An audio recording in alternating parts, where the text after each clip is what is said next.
से बने गोलजू धौली धूमा कोट से गढ़ी नगरी चंपावती के राजा। बहुत समय पुरानी बात है। गढ़ी नगरी चंपावत में नागनाथ नाम के राजा का शासन हुआ करता था। उनकी कोई संतान नहीं थी, इसलिए उत्तराधिकार के लेके भी थोड़ा चिंतित थे कि अगला उत्तराधिकारी कौन बने। उम्र की चौथी अवस्था में थे। और एक समस्या और थी कि उनके राज्य में सैमण नाम का एक ताल था, जिसमें एक मसान रहता था जटिया नाम का। उसका राज्य में बड़ा आतंक था, क्योंकि उस ताल के सामने से होकर अगर कोई भी राहगीर जाता था तो वो उसे पकड़ के जिंदा ही खा जाता था, जो सभी के लिए चिंता का एक विषय बना हुआ था। तब राजा और उनके मंत्रियों ने एक सभा बैठाई और उसमें ये समस्या रखी कि इसको समस्या को कैसे समाधान किया जाए और जिससे जनता को इस परेशानी से मुक्ति मिले। तब राजा के दरबारियों ने राजा को एक सलाह दी कि इस समस्या का समाधान केवल धौली धूमा कोट के वीर प्रतापी राजा गोरिया ही कर सकते हैं। तब राजा और उनके सभी दीवानों के बीच सहमति हुई कि जितना जल्दी हो सके राज्य की समस्या के लिए धौली धूमा कोट के राजा वीर गोरिया को यहाँ आमंत्रित करें। तब राजा के एक दीवान गढ़ी नगरी चंपावत से धौली धूमा कोट के लिए गए और वहाँ के राजा गोलजू के दरबार में उपस्थित हुए और उन्हें अपनी समस्या सुनाई। तब गोलजू ने बोला कि आप जाइए और कुछ दिनों के पश्चात मैं वहाँ आऊँगा। कुछ दिनों के बाद गोलजू अपनी घोड़ी में सवार होकर चंपावत के लिए निकल गए। अब जब गोलजू निकले तो सभी जगह खबर पहुँच गई कि गोलजू धौली धूमा कोट से चंपावत के लिए प्रस्थान कर रहे हैं। तब क्या था कि वहाँ घाट है, घाट का एरिया पड़ता है, क्षेत्र जो भी है।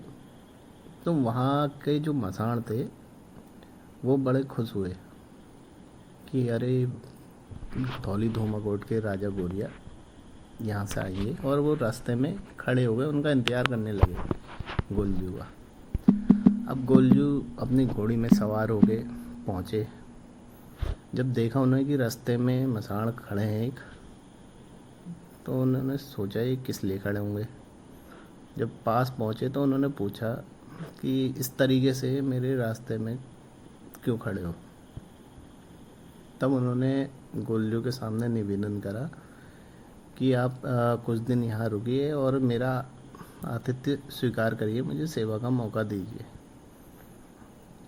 गोलजू बहुत खुश हुए। उन्होंने कहा मेरे पास तो अभी समय का अभाव है, मुझे गढ़ी नगरी चंपावत के लिए प्रस्थान करना है, तो इतना समय तो नहीं हो पाएगा मेरे पास। बहुत आग्रह करने पर गोलजू एक दिन वहाँ रुके।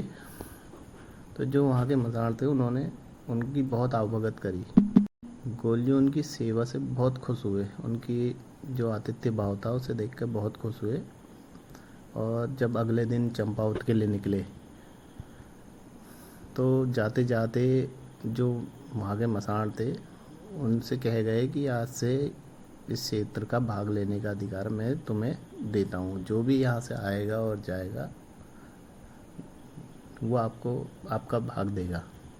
इतना कहकर गोलजू अपनी घोड़ी में सवार हुए और चंपावत के लिए निकल गए। टेढ़े मेढ़े ऊंचे नीचे रास्ते, पहाड़ों, गाड़ गधेरों को पार करते हुए गढ़ी नगरी चंपावत में पहुंच गए गोलजू। और सैमण ताल के पास पहुंचकर बड़े ज़ोर से आवाज़ लगाई, जटिया जटिया। ये सुनकर के जो वहाँ का मसान था वो बड़ी ज़ोर की हंसी हंसते हुए ताल से बाहर को निकला। तब गोलजू ने कहा तूने जो यहाँ आतंक मचा रखा है, या तो इसको बंद कर दे, यहीं पे रोक दे, या फिर तेरा अंत निश्चित है। तब वो जोर की हंसी हंसते हुए नहीं माना। तब गोलजू और मसाण के बीच में लड़ाई होने लग गई। दोनों ही वीर थे, मसाण भी कोई छोटा मोटा नहीं था और गोलजू तो शिव अवतारी हुए। दोनों में लड़ाई होने लगी, हार और जीत का कुछ पता नहीं लग रहा था। दोनों थकने भी लग गए। इसी बीच चालाकी से मसाण जो है वो भाग करके ताल में छुप गया। तब गोलजू ने अपने जो साथी हैं दो, सिद्धवा और बिधवा, उन्हें याद करा। गोलजू के याद करते ही दो के दो गोलजू के सम्मुख उपस्थित हो गए। जब गोलजू ने बताया कि भैया ऐसी ऐसी परेशानी है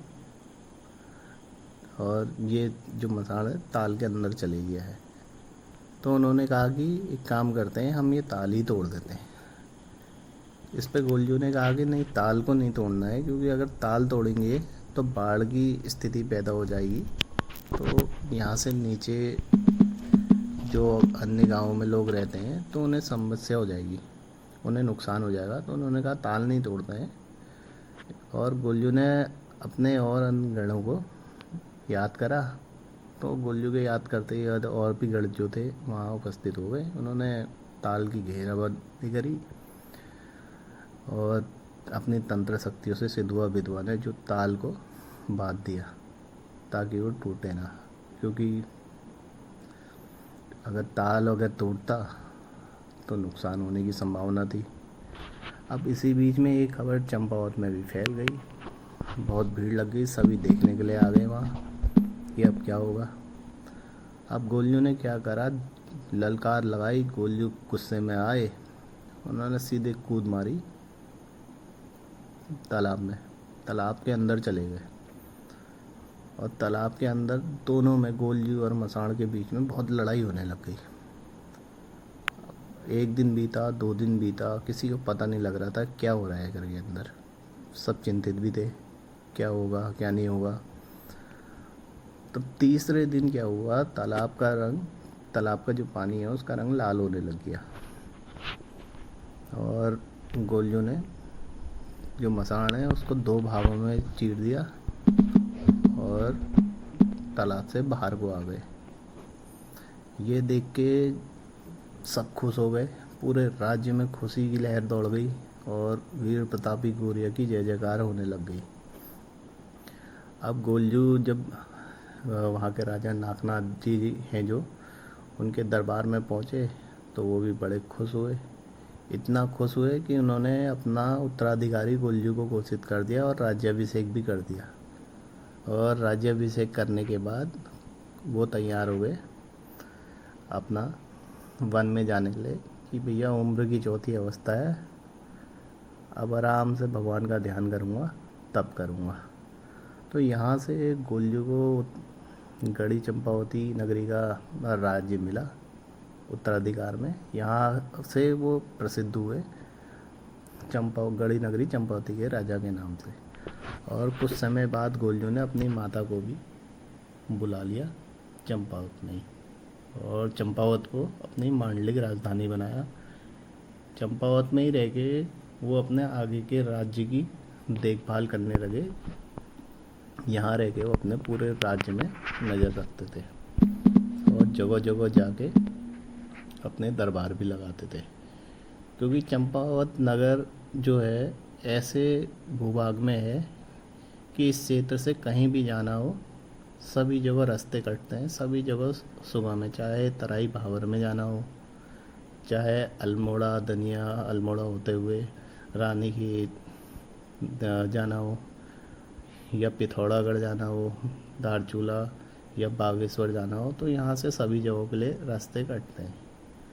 जो आज की कहानी है ये बताने का मुख्य कारण यही था कि कई कहानियों में उन्हें धौली धूमाकोट का राजा कहा जाता है और कई कहानियों में गढ़ी नगरी चंपावत का राजा कहा जाता है। तो लोगों में भ्रम की स्थिति है कि उनका जन्म स्थान कहाँ माना जाए। अब जो ये प्रश्न है, इस प्रश्न को सुनते सुनते कई बार सुना जब, तो एक लोगों के मन में भ्रम की स्थिति है, तो इसलिए ये कहानी को लिखने की बताने की प्रेरणा मिली है कि जन्म स्थान तो उनका धौली धूमाकोट ही है। अब वो गढ़ी चंपावत के राजा कहते हैं, वास्तव में वो गढ़ी चंपावती के राजा भी हैं। अब वो कैसे हैं कि उन्हें ये उत्तराधिकार में मिला है। अगर कहानी अच्छी लगे तो जुड़े रहिए हमसे। आने वाले समय में इससे भी अच्छी अच्छी रोचक जानकारियाँ आपको देते रहेंगे।